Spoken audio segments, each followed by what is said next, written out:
Go ahead, Linda.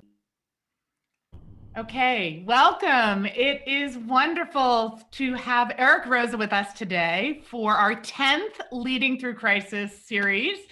Eric is a founding board member of Endeavor in Colorado. He is the CEO of CrossFit.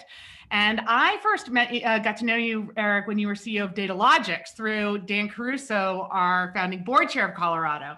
So we're just so thrilled to have you today. And as I mentioned, we have people from 40 markets around the world all on, and we have about 50 questions already lined up for you. So people are really excited.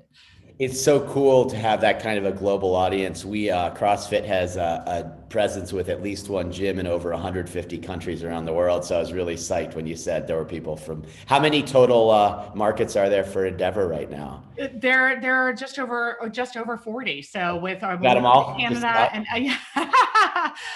although with expats now and people are now there are probably more. That's where we officially have offices, but people are all over.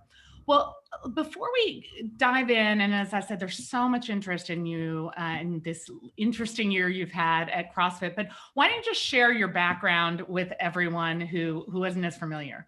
Sure. Where would you like me to start? Wherever you find interesting, and hit the Datalogix, and then hit what brought you to CrossFit in the first place. Sure, yeah. So I grew up on the East Coast of the United States, outside of Philadelphia, and also in France, in Grenoble, France. My dad was French, so I'm a dual citizen, and so grew up very much back and forth between the two countries. Was a really mathy kid, so that was kind of probably where I found a lot of my a lot of my identity from an educational standpoint and then a professional standpoint was being kind of very quantitative initially, and was always really into fitness and working out as well, like from being a little kid. So that's kind of some of the backstory. Although my parents were more academics, I was drawn to the business world. And so I kind of went down that path and found myself after graduate school in the Bay Area in the mid '90s, as the whole .com thing was taking off for the first time, and so an amazing place and time to be there. So I worked for a couple duds along the way. I won't say which one, and also had some incredible experiences. And as you mentioned, I ultimately moved actually to Colorado in 2003 and took the helm of a company which we then recapitalized and renamed as Datalogix. And the company's initial business was helping retailers who mail catalogs to target those catalogs. Who should we send a catalog to? Because it's very expensive to send a catalog. And so they were one of the first kind of big data companies. They'd pull in a ton of data, run algorithms, and spit out, oh, we should send Linda catalog A, but not catalog C. We'll give her the fashion catalog, but not the hunting and fishing catalog or whatever. And it turned out that we ended up with this great database that could be applied to start to make digital advertising work better. And so it was kind of a very fortuitous timing when all this happened. Sorry, I said 2003. I moved here actually in 2007. I had a stint in Tennessee before this in 2003. And it was at a time when Facebook and YouTube and others were really convincing big brand advertisers to come online. And this is 14 years ago, and they needed proof that that their ads were working. And so many of the biggest advertisers were and still are selling a lot of their products offline even today. It's the big consumer packaged goods companies, the big car manufacturers, and no one had any way to tie the sales of those products to what was happening with online advertising. I spent $500,000 on Facebook or YouTube. Did it work? I don't know. I got a bunch of likes or whatever, but a bunch of people saw my ad, but I don't know. So we connected the purchasing data from the stores to what people were seeing online, and we were able to unlock the code. And so we were very fortunate because we were able to play a role in Facebook's IPO, because they were able to prove to all these marketers for the first time it really drove in-store sales, and we were the ones to prove that. Amazing. Although my 16-year-old daughters would say, forget Facebook, it's TikTok. You want Yeah, Gen yeah, Z yeah. with the new purchasing power? It's all We TikTok. were we were pre-TikTok. I am now, my company Datalogics was acquired by Oracle in 2015, and I am sure that they are working. I'm not keeping in touch with everything they're doing. I'm sure they work with TikTok now, but I don't really know. I love it. Okay, so we have, first of all, for anyone joining, if you enter questions into the chat, we already have, as I said, about 50 questions to start with, but I know Eric wants to hear from everyone all over the world, so feel free to add and I'll be curating the questions in just a minute. But And Linda, yeah, Linda, I could say one more thing about Datalogics if you were going to move on. Were you going yeah, to move on? Yeah. sure, go ahead, say one thing. It's, Yeah. it's just interesting because there's obviously as you mentioned, we started an Endeavor, Colorado chapter here a couple of years ago, and the folks here are all in, generally in markets that aren't San Francisco and New York or whatever, right?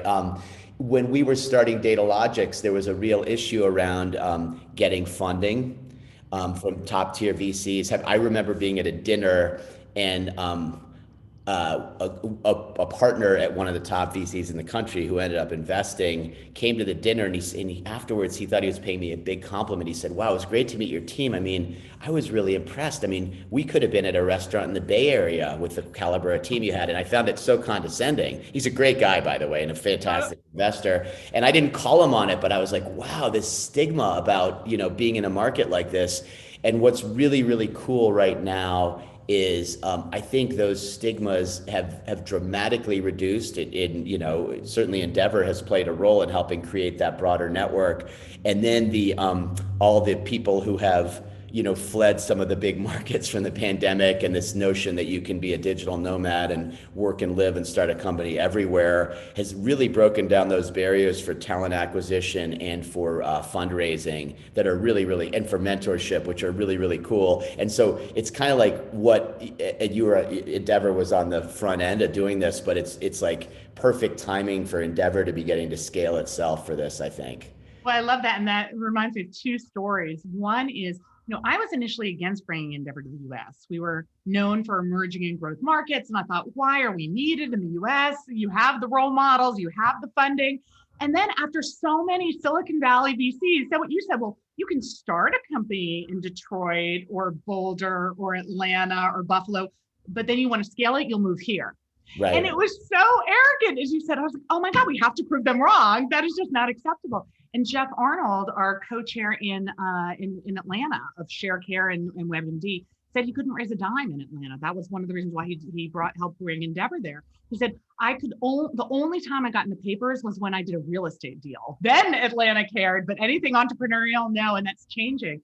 But the other just recent story is about, I don't know, 8 or 9 years ago, we had one of our Endeavor Entrepreneur Summits in San Francisco and brought Ben Horowitz of Andreessen Horowitz, who came in front of an audience of, a couple hundred Endeavor entrepreneurs from around the world and said, just so you know, I'm not going to invest in any of you until you move here. So just get that off the table. Well, on Clubhouse last week, he's with 2 Endeavor entrepreneurs that he's invested in, one from Brazil, Loft, and one from Colombia, Rafi, extolling all of these great markets. And I'm like, interesting. Now who's discovered talent outside the Bay Area? So I love that. And we're so excited about our chapter in Colorado. But you said something just so eloquently before we started, which was the challenge of this is a Leading Through Crisis seminar, and we're talking about the challenges of the last year.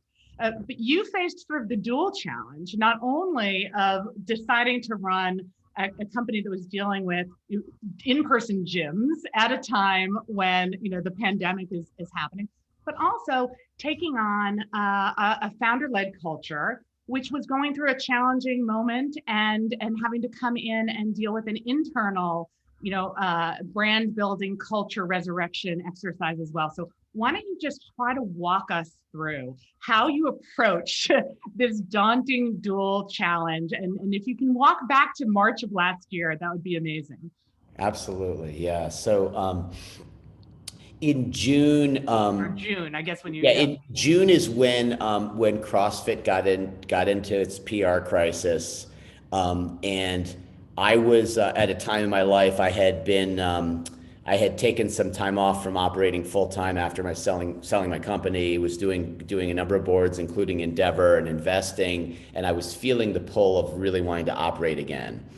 And I had decided that my theme for the rest of my life was what was called health and happiness, and it was just to focus on businesses and people who were focused on health and happiness, that of others and their own, and try to do that with myself because, life is short and why not do that? If that was what was calling to me. And I had been enamored of CrossFit for 12 years since I discovered it, some might say obsessed. And so I had actually told a number of close friends, including one of our board co-chairs at CrossFit now, 10 years ago, that if I could do anything in the world someday, it would be to lead CrossFit into the future. So I had actually put it out there, and then it seemed like, wow, maybe this was the chance to do it. And so a series of kind of amazing things happened that we can, go through or not, but that would be a whole podcast on its own that allowed this to happen, a bit of a miracle on multiple dimensions, because the founder had said he would never sell and I didn't know him and didn't know how to get to him, but we figured all that out and got the deal done and announced it. And then it was kind of like, what now? It's mid-June. What are we getting ourselves into here? And I'll just give you one example is I went for the first time to the then headquarters of CrossFit, which is in Scotts Valley, California, in the Bay Area. And I sat down with a couple of the key executives and they said, so we host the CrossFit Games every year, which crowns the fittest man and woman on earth every year from around the world. And they said and I said, well, when is it this year? And they said, we don't have a date. It just keeps slipping because of COVID. And the founder had not greenlit what it would take to do this without a live audience, because a big part of it is predicated on a big live audience.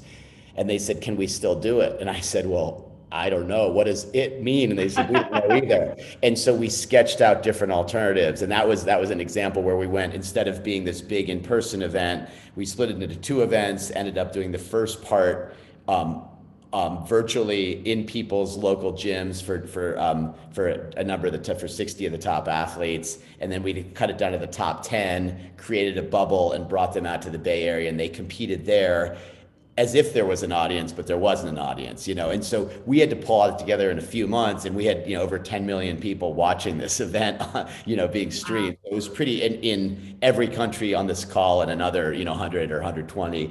And so that was an example of just kind of some of the craziness that we've had to deal with. Do you know about like Horizon 1, Horizon 2, Horizon 3 kind of stuff? We're trying to spend some time outside of Horizon 1. Horizon 1 is kind of, what are you going to get done in the next 3 to 6 months? And that can be all consuming when you're in a crisis. And probably everyone on this call is facing that, including you, Linda, right during this time. And so the question is, can we still think expansively about the future? Can we protect sometimes to do that, and kind of, maybe we feel a little more hopeful now than we did, but 6 months ago it was hard to feel super hopeful or confident about that we were on the right track to, COVID getting better. And you still had to suspend disbelief and say, at some point we're going to get through this. So we've got to make some bets here and do some thinking here. And how much do we have an appetite for, So that's been a big part of the journey as well. And then the other thing is, it's been, as you said, it's been a founder-led business that really didn't call itself a business and didn't talk about financial metrics. And there was almost a stigma around saying CrossFit is such a calling to all of us that what I've been trying to do is get people comfortable, not just us, but we have over 12,000 gyms around the world that are independently owned by entrepreneurs, including some folks in the Endeavor family, in fact, as it turns out.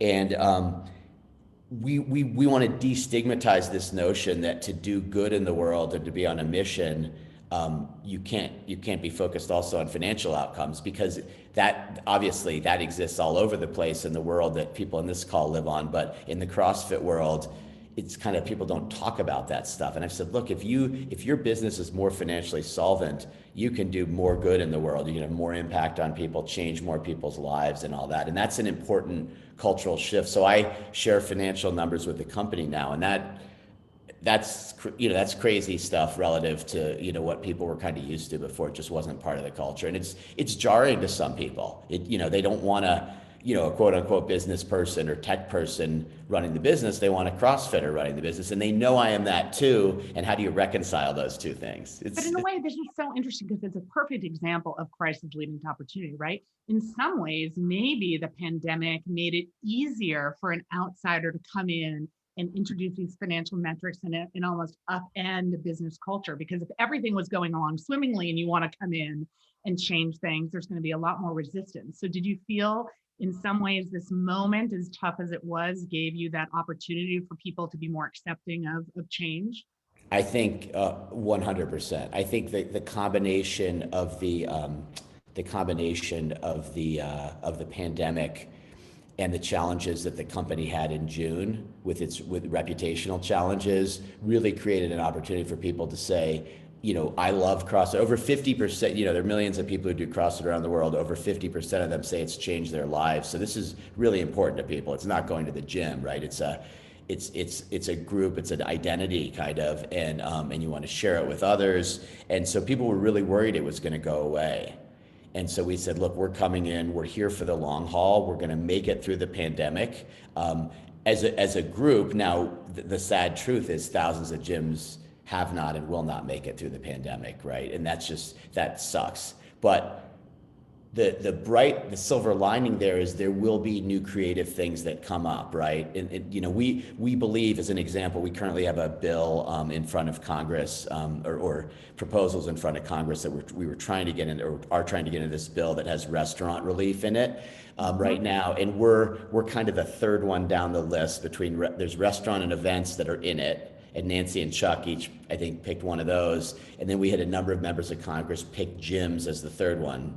But they've decided to cut it off at 2. And so we haven't given up the fight at all, but it's really sad to see that. And we may have 10,000 gyms in the US go out of business across the industry. It's devastating. So when you think of it on an individual basis, it's horrible. But then what kind of interesting entrepreneurship opportunities are going to come up for folks who had to abandon their gym, or folks who have been waiting to open one because real estate will be cheaper and equipment will be cheaper, and all these people are going to want to flock back to getting fit again and being with people again. So there are interesting opportunities that open up also.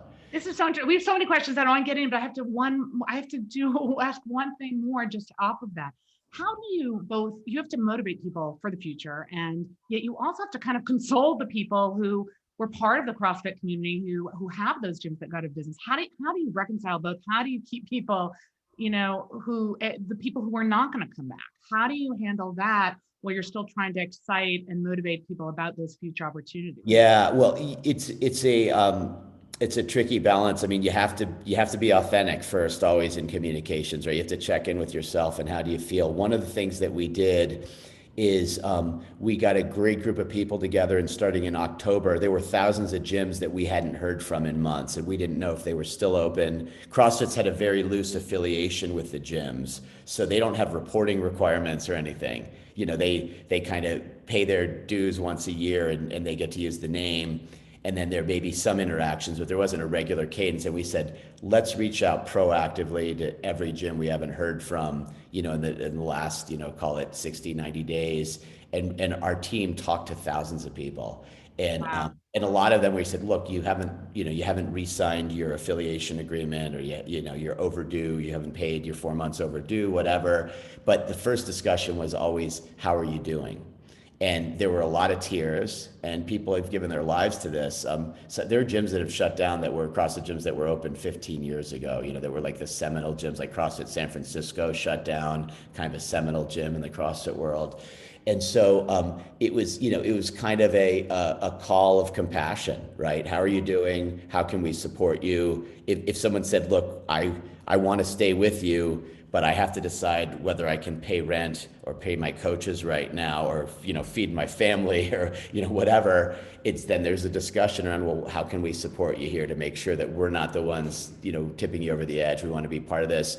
And we had it's amazing, Linda. We had I think we're up to about 1,200 gyms that have come back into the fold that were in this kind of neither active nor gone bucket that were, these thousands of gyms that just we weren't talking to and hadn't heard from and were worried were gone for good. And we have many more. I mean, we had over 200 gyms come back in Brazil alone, as an example. So it was an incredibly positive and really challenging outpouring of emotion and care. And I think we showed people that, and the team that did this stuff was just amazing, that we really, really care about them, and that we're in it with them. And we've had our own, challenges and suffering as a company. And we knew that when we acquired the company. We're like, I told the investors, this is not going to be easy, guys. I can give you a vision of 5 to 10 years out. I don't think I can give you a vision of 1 year out, because none of us would be doing this if that's what we were looking at. I love this. And it just encapsulates, I think, what we've all learned, which is the themes of compassionate leadership just seem so marginalized and touchy-feely, or maybe even, in the female leaders, quote unquote, domain. And now it's like, you're not going to run a successful company unless you have this authenticity, this compassion, and this communication that you just described so perfectly. I think it's such a lesson for leaders going forward, right? For me, it's been a big part of my journey, because I think I self-identified as somebody who could solve problems and power through and, push people and, have creative ideas and inspire people and blah, blah. But the notion of actually sometimes, and maybe more than half the time, what's really required is just listening compassionately and letting someone get to their own place while holding some space for them to do so. It's been a big part of my journey, and it's not the easiest one for me as a leader. But no, amazing. And by the way, I'm getting to the questions, but Mark Frank says, go Colorado, Endeavor entrepreneur from Colorado. I'm having dinner with Mark tonight. Oh, that's awesome. Okay. So I'm a dual question. So Carlos Rivera, an entrepreneur from Spain, wants to know how you would further democratize CrossFit. And then of course, Sylvia Malinge and her partner in Kenya want to know, what are your plans for bringing CrossFit to other nations like Africa outside the US? You can tell that story. Was there any further descriptor of what was meant by democratizing CrossFit? No, I assumed he was taking it from something you might have said in a prior interview, because it says further democratize. Well, I think the founder of CrossFit has a quote I love where he said, CrossFit is not for everybody, but it's for anybody. And I really like that. I would say that in some markets, we'll move to Sylvia's markets in Kenya and East Africa and so on. One of the things that we're doing, this is probably the best one for me to hit on kind of, is how does CrossFit travel outside the US? So more than half of, obviously way more than half of the people on this call are from outside the US. And as I said, I spent, from the time I was 2, I spent a lot of my life living outside the US. So I always kind of had that perspective. And when you're starting a business in the US, as our US entrepreneurs know, most businesses are very focused on the US market that start in the US because it's so big and it's the same time zone and culture and language and all of these things. And CrossFit had done not a ton to adapt itself internationally.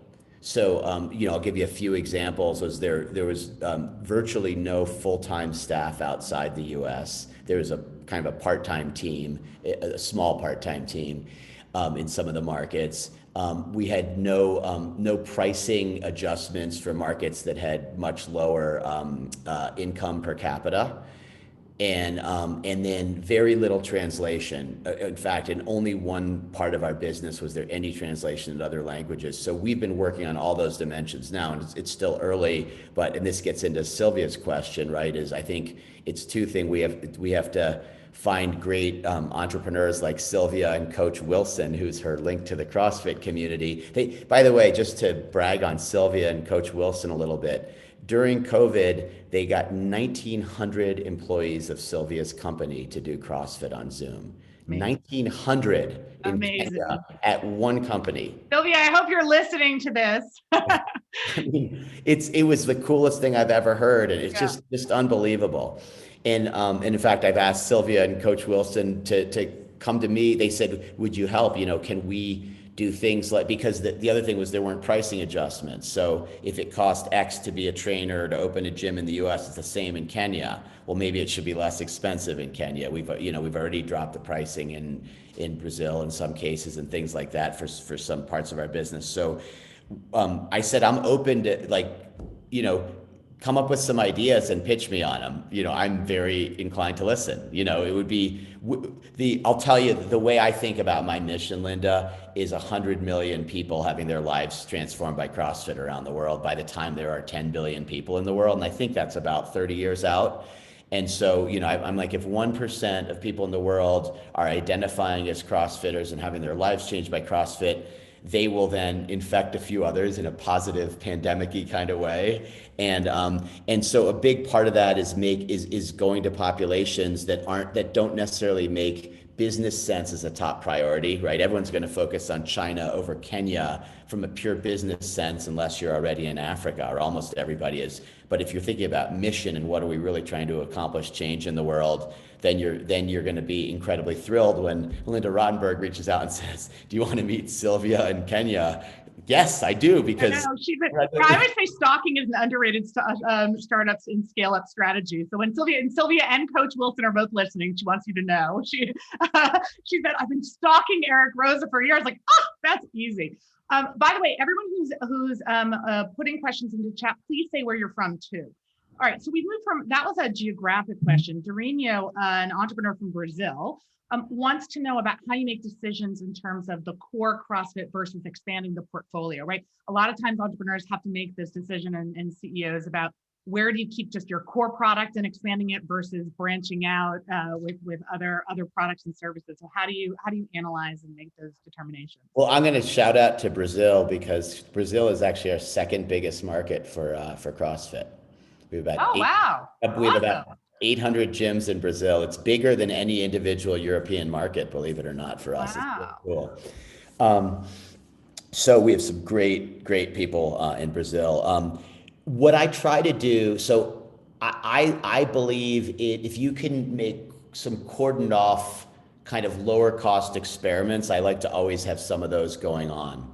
And so I think of them as different growth vectors that can take their own path. And so this is really important to me, and in businesses that I lead and other entrepreneurs I work with, as I encourage people to think about what are kind of adjacencies that are on mission, and how could we test them in a pretty low cost way. And low cost doesn't just mean dollars or money. It means how much impact do you distract resources from the core? And so you have to kind of cordon these off a little bit.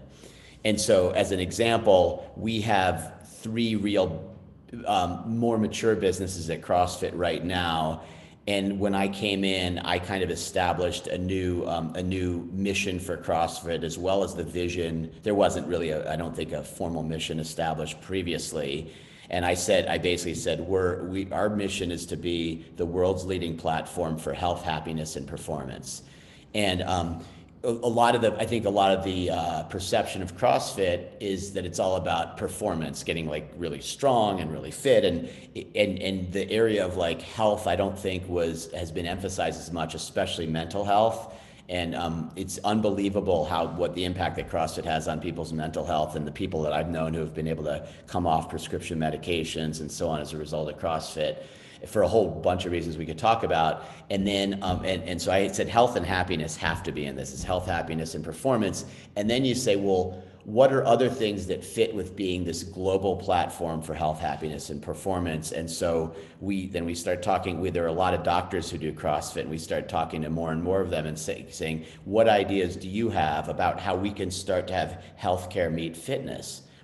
That sounds weird, because no one does it, but that's exactly what should happen. Is healthcare and fitness should be tied together, because we all know that exercise and nutrition and sleep and stress management are probably the places we want to play, so we don't have to get into too much of the pills and surgery stuff. And so that led us down certain paths. So we're working on initiatives, as an example right now, in the area we call CrossFit Health, which doesn't have any revenue currently, but has a really big potential with some of the healthcare meets fitness stuff. And so, but I have to be very careful that doesn't distract the team too much from other things. or have the board say, what are you doing working on this right now when we have to keep gyms in business? But again, the way I like to do it is, we talked about this before with the different horizons of thinking. It's really important for me as an entrepreneur to be thinking into the future as well, even during really tough crisis times. Keep a little part of my brain and maybe a small subgroup working on some initiatives that may or may not pan out ultimately. Well, speaking of looking into the future, one of the things that the pandemic really brought to the fore is the digitization and the tech enablement of food and retail and things that had been primarily offline, that you have to have a tech strategy. So we have a number of related questions coming from entrepreneurs from Italy and Turkey as well, and Indonesia and Brazil about that. What are your plans? How do you think about the sort of gym and retail business, and then the tech side of things? Yeah, well, I'll tell you, a part of our business that's not as well known, but that is as big as our gym business, is actually training coaches, training personal trainers. And so we're the biggest trainer of personal trainers in the world. We have 150,000 CrossFit coaches around the world, believe it or not. And so every year we have over 20,000 people becoming CrossFit coaches. And this was all done in person until a year ago. And if you wanted to become a new CrossFit coach, you had to take this 2-day in-person class that happens a lot in various markets and less often in others, but in about 80 countries. In fact, Coach Wilson, well, he's one of our characters now on the call from Kenya. He had so much passion for CrossFit that he actually traveled internationally to do his 2 coaching certifications. He actually had to fly out of the country, which is crazy dedication. I love it. We decided we have to let new CrossFit coaches be able to become CrossFit coaches through an online mechanism. And we got that. The team had done some great work before we arrived with a platform. We got that formally launched and fully rolled out in the fall. And now we're able to train people in every country in the world with this online platform. And so, in January, about half of our coaching business was actually online, which is an insane pivot for the amount of time that we had and the way the business was run previously. The challenge we still have is we still haven't localized the courses, so it's still all in English. And so we're working on that now. In the next few months, we'll have at least... Maybe we'll have Endeavor entrepreneurs helping you. And in fact, you just answered from Egypt. We had an Endeavor entrepreneur from Egypt that asked the question you just answered, which is how do you recruit and train your coaches? So see, yeah. You anticipated that. But entrepreneurs, if you can help Eric. So on the, where do you need help? Translation, tech, whatever, where, hey, this is full service. Board members benefit too. There were a number of questions coming from all over, also about the fact that there's the home gym craze now, there's the Peloton, right? Okay, so how do you think about the competitive advantage, and how do you get that CrossFit culture, expanding when now there's just so much competition, even coming from people who used to go to gyms and now have, decided that going upstairs is easier than walking a mile outside? Well, I think about it a lot the way I think about the working from home topic that you and I were speaking about before. I mean, I think there will be more people coming out of the pandemic and going forward who have more personal equipment at home, who have various devices at home, whether it be a piece of equipment they can work out on, a screen that they can look at a trainer on, et cetera, do a virtual fist bump with a friend, et cetera. I think we'll see more and more innovation in that area. And I think, I don't rule out that we'll play in some of it. I'm sure we will, in fact. What we really, our atomic unit though, is really this relationship between a coach, an individual, this amazing supportive community, which makes CrossFit so different than anything I've ever seen before in the fitness world, or frankly, almost anywhere. And then, CrossFit's a very technical workout, and there's a lot of different kinds of equipment, and there's really just no substitute for being with a group of people and with a great coach who you love and trust, and who loves and trusts you. So I think I'm not looking for 50% market share of the world. As I said, we're looking for 1%, but I will say that to get to that 1%, a lot of that will be, as I said, in developing countries, and a lot of it will be digital. I mean, maybe most of it'll be digital, when it probably will be 30 years out. We have millions of people going to gyms, to our gyms, right? We don't have tens of millions. Could we get to 10 million people going to CrossFit gyms? I think we could, but to get to 100 million, there's going to be a whole nother layer. So I think getting the two together would be great. I mean, as an example, this morning, I didn't have time to go to the gym. So I just, I had a little, pretty low tech thing, but I have a little Tabata timer on my phone, and I killed myself with burpees for 5 minutes and called it a day. And And I've watched some of your videos. They're excellent. They're very motivating. Okay, there's a number of personal questions, starting with Mentor from Chile that wants to know how you plan your day, your week. They want your tips and tricks for health and wellness. for health and wellness specifically. Yeah, well, and I think also as a leader, combining, you have this high intensity job, but also health and wellness. So I think the personal self-care. I think I'm glad you're asking me this question, because I can be vulnerable about how much of this is a work in progress.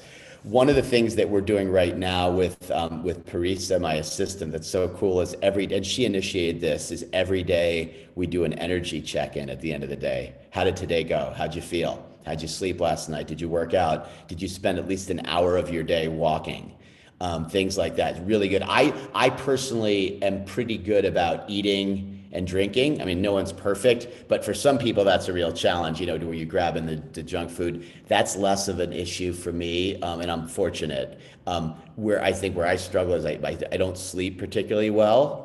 And as I told you before this call, I slept horrifically last night. And those are hard things to control, right? I mean, I'm not interested in taking prescription sleep meds. So you have to but you can try to hack different things and not stress about it and work through it. So, I mean, I think the thing I'd say is, like, a lot of people are waiting for this group is the perfect thing to talk about. A lot of people on this call, I am 100% confident, are saying, I'm going to start working out again and eating well again and sleeping well again and spending time with the people who really energize me in my life, where I don't have a business reason to be with them. Once I get through XYZ phase, like, I'm paying my dues. And the problem with that is there's a lot that's admirable in this, and we all have made these compromises. The problem with that is you might get hit by a bus tomorrow. You really might. And that bus might be, it might be you might get some disease or something. Someone you love might have that happen. You might get an injury that doesn't enable you to work out anymore. So I really encourage people to decide for themselves what the non-negotiables are. Give that some thought, and then you have to proactively make room for it. But I'll tell you what I don't do anymore, and I used to really push people to do stuff. So my friends who I thought weren't taking care of themselves, I'd really push them or nag them. How well does that work? Right? And so I know so many parents, working parents, who the cocktail hour, the wine hour, and in between all the stress here was slipping earlier and earlier. And now I think a little bit of self-nagging is okay, but I think self-nagging works. But I think what I found is, if you can set an example I'm going to give you one example and then we can move on. But by the way, the same question came from an entrepreneur in Indonesia too. So it's a worldwide phenomenon. So people are really interested. This is a great one. One of my colleagues, and I'll mention him by name because he tells this story, Robin Opie. We've worked together at 4 different companies now. He's fantastic. He's our VP of engineering and also our head of data and analytics. Mm-hmm. And he was an athlete when he was younger and hadn't taken care of himself for a long time, and said to me probably 12 years ago at Datalogix, Eric, I don't understand, as our company gets bigger and you presumably should be getting busier, I see you like discovering CrossFit and you look like you're in the best shape of your life in your 40s and blah, blah, blah. And he's like, I don't get it. And I'm like, well, there's no magic bullet. You just have to make something a priority. And for me, I have to work out. I just, as I said, for my own health, my mental health, I have to work out. And, I said, well, you should do it. I gave him a little bit, you should do it. And then I kind of let it go. And then a few years later, he came to me and said, I think I'm ready. And we kind of talked about it. Wow. He initiated it. And here we are, 6 years later, 7 years later. And, he's lost 60 pounds and probably lost 80 pounds at least of fat, because he's gained muscle and bone density. And he's got to be metabolically 15 to 20 years younger than he was. That's amazing. But it had to happen. So what I try to do is just walk walk the talk a little bit. You know what I mean? But again, the inspiration, if there is any, is really just seeing that like I'm pretty busy and pretty stressed, and I screw up all the time too because I miss workouts, and I, you know, probably part of the reason I didn't sleep well last night is I was out to dinner with two good friends and we had a bottle of wine that was probably too close to bedtime and all the rest. So By I the way, think, this is so great because you are so fit. This gives people permission. So this is yeah, awesome, yeah. right? Perfection is not the goal, right? Yeah, and you don't want to beat yourself up, but I do think you still say like these are not like it's I really advise people to not be going into deficit for sleep and nutrition and exercise and spending time with people who energize you. I think, you know, if I could recommend anything, it's like do all those things tomorrow, not like no, don't put them on a list for next month or 3 months from now. Like, and just see, are you more productive? The fallacy, I killed vacation time tracking at my company about 12 years ago. I said I will never again lead a business that tracks vacation time. And so when we got acquired by Oracle, it was a little awkward because they track vacation time. And we got acquired, and afterwards, I kind of told my new boss at Oracle, I said, "Hey, I know you're about to come on this fireside chat with me to our team, and just so you know, we don't track vacation time. How's that going to work at Oracle?" And to his credit, it was awesome. He goes, "Ooh, from a system standpoint, that's going to be tricky, but like philosophically, I'm aligned." So we figured out how to do it. Wow. And then 2 years later, Oracle across 150,000 people stopped tracking vacation time. And it Wow. was so cool. And so I think where that ties into the story is it is such a fallacy that the number of hours that you work or Totally. how stressed you are is directly correlated or causal to how much benefit and output you provide. It's not true. I've never seen a correlation there. It's your job is to keep yourself energized and to focus on the right damn things and to get other people focused on the right things. So if you have an understanding, to me, you have to understand two or buy into two things. One is that energy matters. And if I'm actually energized, and Linda, you're energizing me in this discussion, even though I'm absolutely exhausted today. um, it, uh, if you can keep yourself energized, you're going to show up better and you're going to energize others, and great shit's going to happen. It's not a function of how many hours you're working. And the other one, if I don't know if everyone here knows the term power laws, but little things that you do, some of them are 10 and 100 and 1,000 times more important than anything else you do that day. And we all seem to forget that. And I I, love and I yeah. forget that at times, so it's okay. It's okay if they have to reschedule 4 meetings, and sometimes some of them just don't do it all or delegate them or whatever in order to get your workout in. That's actually in service of your business. Totally. But don't you find also that sometimes it's a mindset change for employees too? Because I remember I've never cared about vacation. I'm an entrepreneur. I'm like, who cares? Just get your work done. And this frustrated so many people. They're like, no, no, no. But July 4th, do we have off the day before July 4th or the day after that? I'm like, I don't care. I don't know. And this was not the right answer. I got fired from vacation scheduling because people wanted to know when we had the off days as a company that didn't take them personally. I'm like, who cares? I don't know. Anyway, apparently that was so. It's very interesting that sometimes these things are so ingrained in our They are, brains, yeah. right? And people, well, and there has to be trust on both sides, because if you're a lot of friends called me, including some people who are running public companies, and said, "Hey, you killed vacation time tracking. Like, how does that work? Do people take more vacation?" And I said, "I love that question." I just smiled and said, "I don't know. And I don't care." And it's like, yeah, but you kind of know. We actually don't know. What we know is that, if we're hitting our business goals and how well each person's doing what they need to get done, we don't really care how much they're doing, we don't measure our output in hours. And furthermore, now with the pandemic, even more so, it doesn't really matter if they're in the office either. And so now that's a super weird thing if you think about the industrial economies that we all came from. Totally. It doesn't matter. Like, take the illogical extension of this. I don't care where you are or how much you're working.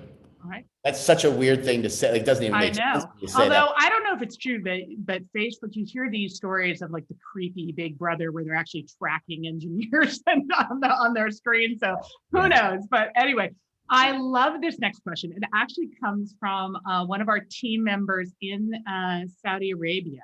who wants to I know. love I love this. What a fun job you have, because this is Isn't one of the this best things about awesome? my Yeah. job. This is one of the favorite things about my job too, but yours is even cooler on that dimension. How cool. So she asks, what's the number one piece of advice you would tell someone in their 20s? And what do you know now? What do you wish you had known then that you now know? If I could think of that broadly across business and personal and everything, I focus on learning and being with great people.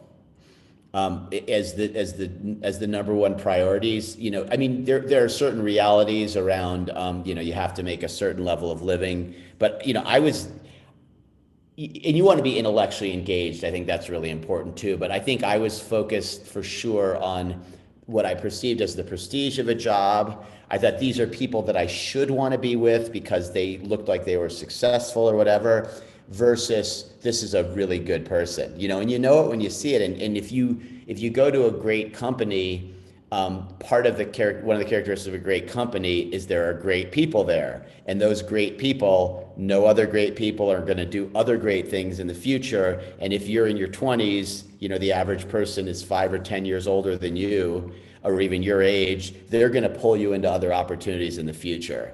And I think I was too slow to, that might seem really obvious to everyone, but I think I was too slow to realize that. There was the kind of the most popular, I guess, professor at Stanford Business School when I was there, who I'm not sure if he's still teaching there because he's in his 80s, but he may be. He's a great entrepreneur named Irv Grousbeck, who I actually didn't. I met Irv Grousbeck. Yeah. Yeah. Yeah, he's revered, by people, and he helped set up the entrepreneurship school at Stanford Business School. And I didn't get to take his class because it was so sold out, unfortunately. But they passed around the notes of his final class, and this always stuck with me because I did the wrong thing in my first job. It said your first job's really important, but don't spend 3 years getting 2 years experience. And so this notion that your job is not to be in a comfort zone. I got into a place in my first job out of business school. It wasn't my first job, it was my third job, my first out of business school, where I was, kind of getting promoted a lot and was really senior in this startup and was really kind of dedicated to it and didn't really know what else I wanted to do. And it was scary to think about going outside. But I think I stayed 4 years instead of two there.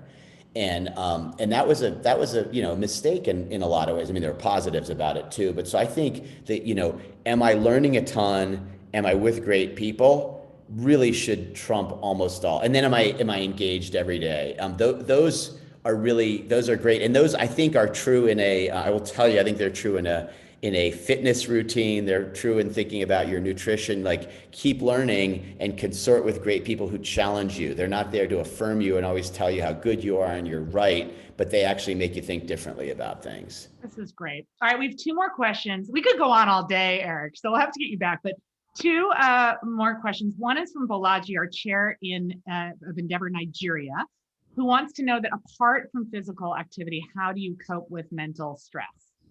Um, well, I try everything. Some of the things that work really well for me is I'm a musician. I play the guitar and sing and Ah, stuff. So I can get to not always, but a lot of times, if I'm just kind of by myself or I'm with, a buddy who I play with or whatever, I can get to a very different Mike space. Freeze too, doesn't he? Also, Sorry? Isn't Mike Freeze also in a band? Mike V's does play the guitar. I've never played with him, but Yeah. we talked Maybe about. we'll get the Edge, our chair in Ireland. Oh Maybe we'll get yeah. to organize an Endeavor, guitar off. That's awesome. I'm in. I'm in. You're in. I'll go tell Edge. I'll travel Anyone anywhere from to do that. Ireland who's listening, tell him. Okay, we'll do I'll that. travel anywhere to do that. Yeah. So I've realized that for me, it's kind of, you're trying to connect. I don't want to get too metaphysical here, but let's just say you're trying to connect with your soul or your essence, filter out the noise and try to get more signal, right? We all love to be in that zone and quiet all the chatter that says bad things to us all day long. And I've realized that for me, music is that place, like playing music. So that's one thing that I do. And if you're into drawing or whatever, I think sometimes a creative pursuit can pull you completely out of this, the space that we're in the business world sometimes. So I think that's a really good one, and get into a timeless place. And another thing that works really well for me personally is journaling. I really like to write. My dad was a lit professor, and so I try to journal a lot, and I'll just give people, I think there are I think everybody should try journaling. I think it's much, I try to meditate a lot too, but I'm not so good at that. But I think everybody can benefit from journaling, and I'll give you three ways that I recommend that everyone try it if you're intrigued. So give yourself no rules. Write about, even if you say, oh, I just had this meeting and I yelled at someone and I want to just examine my motives in that. As soon as you start writing, let yourself go totally haywire and distracted to how amazing the view is outside your window with the snow on the tree out there. Just like let that flow. I think don't have any goal with the journaling. Oh, this will make a great book someday. I can give people all my words of wisdom about how to be, you know, you don't want to do that. The three different ways to journal, and you only need to spend a couple minutes. One is by hand, and I think people should try all three because they're all so different. One is typing, which is faster and you can access it later, and you don't have to worry about reading your handwriting and all that. And it's nice to journal in kind of a nice book too. That's kind of fun. And the third one that people never do, I think, when I taught a class at the local university last year, and I kind of had all the students try this and they loved it, is audio journaling. And it can make you feel a little self-conscious at first, but if you have an iPhone, I don't know what it's called on Android, but on iPhone it's called voice memo. You just press a button and just start talking. And two great times to do it are when you're driving, and when you're like lying in bed before bed. And what's really cool about the audio journaling is free association goes crazy. And again, you have to think of it, there is no goal other than to do it. It's purely a Zen practice. I don't think about, I'm going to listen to it later. I have hundreds of voice journals on my phone. I never have any intention to listen to any of them again. I love that because my husband's a writer, and he made our girls who are now about to turn 16 and myself at the beginning of the pandemic journal physically with handwriting. That's great. Read all these, and I kept saying, I'm not I'm an oral person. I am an auditory person. That's how I learn. And so I didn't realize that. You could share it, but you never have to share it. Assume no one, including you, will ever listen to it again. So there are no rules. You can beat yourself up. You can tell yourself how much you love yourself. Again, you can talk about the view. You can talk about what you had for dinner. No rules. Have some great philosophical insight. You can even have a business idea, but don't go too hard down the business idea track because you're kind of doing something different then, That is great. All right. Well, our last question comes from our newest office, Endeavor Canada. We're launched in Romania and Canada this year. And so Bernie Lee, one of our mentors, wants to know, what's a trend that you see that no one else is seeing or talking about?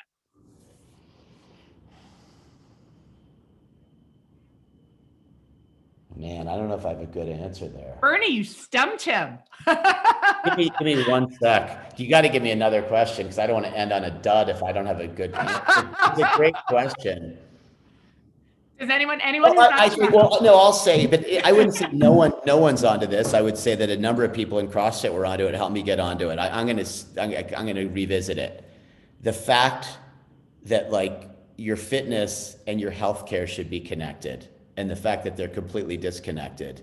I mean, who here even knows, first of all, who even has a primary care doctor? But even if you do you know what they believe about working out? Do you know what they do about working out? Do they have the same beliefs as you do about that? And so I think about, for CrossFitters, where we think we've really found something magic here that can work for, as we said, for anyone, why wouldn't I want a doctor who also does CrossFit and is up to speed on the latest wearables and the latest, the latest supplements and all these other things and the latest diagnostics, and could help me. I want to do a gut microbiome check, which is the right one to do, and how should I work out when I'm pregnant? And I love this notion that it all comes together, and I have a predisposition towards Alzheimer's. How should I be eating, and how should I be thinking about the importance of sleep, and is it REM versus deep sleep, and how do I measure that? We just announced a big partnership with Whoop today, actually, with CrossFit and Whoop, and like things like these are all new things, and I want to. But what's that going to do? Just tell us about that, since this is Whoop newsworthy. Yes, for people that don't know Whoop, they're a hot kind of wearables company in the U.S. based in Boston, and it looks like a watch, but it's not. It's a strap you wear around your wrist. and it measures a number of things. And one of the things that I like the most about it, it measures a bunch of stuff about how you've slept and how recovered you are. I don't like what it says about me, but the potential to kind of learn about yourself and say, oh, today is a day when I can hit it really hard in my workout. Today's a day when I should probably back off and go mellower. And wow, I'm really variable in the times I'm going to bed and the times I'm waking up, or the amount of deep sleep I'm getting. I need to change a few things up. These are really great insights. And so having, kind of having doctors who are tied into like what your lifestyle is as the primary versus this hurts, doctor, do you have a pill for me, or can I have surgery, which is most of the dialogue right now. So I don't think I'm unique in seeing that. So the way that question was phrased, but I think I am going to spend a lot of time thinking about how to make vision around that come true for the CrossFit community. Amazing. Great answer. All right, well, let me leave you. We are entrepreneur first. So why don't you end with a message to all the Endeavor entrepreneurs who are either watching live or who will watch this as we circulate this wonderful session? Well, Linda, first I want to thank you for making, for creating Endeavor, and I love when people create something that has ripples, and the ripples that you're just creating are so amazing. When I will say that Mark Frank, who we mentioned on the call, CEO of Sondermind, which is a company I'm very fortunate to be closely involved in. But it was through Speaking of the importance of mental health. Yeah, speaking of the importance of mental health, and it was through Endeavor that we brought a great new board member to Mark Kent Theory, who's one of the great healthcare entrepreneurs in the U.S. And Kent and I wouldn't have met without the Endeavor board, and then that was how we got to introduce him to Mark. And so things like that, just fantastic. But I would say is kind of what I said to the people in their 20s, keep learning. I think you use the term, kind of compassionate leadership, Linda. Think about this. I mean, I think the average person on this call is incredibly hard driving. I'm sure, 60% of the people on this call, or maybe 100%, have pulled off minor miracles to have their companies even still be in business since last March. And so the hard drive is really important, but find room for the compassion, and the compassion for yourself, to take care of yourself. And again, think about maybe these two notions we talked about early, that you are responsible for your own energy. And so if you are distracted with people, and I'm speaking to myself, if you are distracted, if you are short-tempered with somebody, and frankly, if you're wasting your time in meetings that aren't important, you're setting a certain example that has ripples as well. And so you really need to consciously curate those things. And then this focus on power laws, which is, I think, sometimes challenging for me. I'm good at helping other people with this. I'm not as good at helping myself with it. But the prioritization of these things at the top of the list are 100 times as important. These are 10 times as important. And by the way, I didn't even get through the list that was 10 times as important. So I'm not even going to prioritize the other things anymore, and have the courage to not do them. Those will make a massive difference for you, not just in the success of your business, but the happiness of you and people around you as well. And sorry, last thing is, part of cultivating your own energy, we haven't talked about this, is you get to decide what you focus on. No one else does, right? So your internal locus of control, it's your decision. And that doesn't mean, a CEO shouldn't do this. That's a bunch of BS. CEO A could do things completely different than CEO B. I'm really energized digging into the numbers. I'm really energized working on product. I'm really energized doing business development deals. I love doing those things. I'm not really energized reading contracts. So I don't read contracts. What I do is I get great people around me who read the contracts and tell me what I need to know. Am I remiss because I don't even read the big contracts? Some might say that, but that's not what works for me, because if I do that, I won't have time to dig deep on product or whatever. So pick the things that energize you, that you're good at, and don't worry about the rules of what you should and shouldn't be doing, kind of. Well, this has been wonderful. I've learned so much. And if this is you on no sleep, Eric, well, I've seen you on sleep. And I always say you make me look low energy, but this has just been so thoughtful and timely. So thank you. And I can't wait to see you in person soon when global travel permits. Likewise, Linda, I really am grateful for you having me on here, and for all you're doing for the work to make the world a better and smaller place. It's really cool. Bye.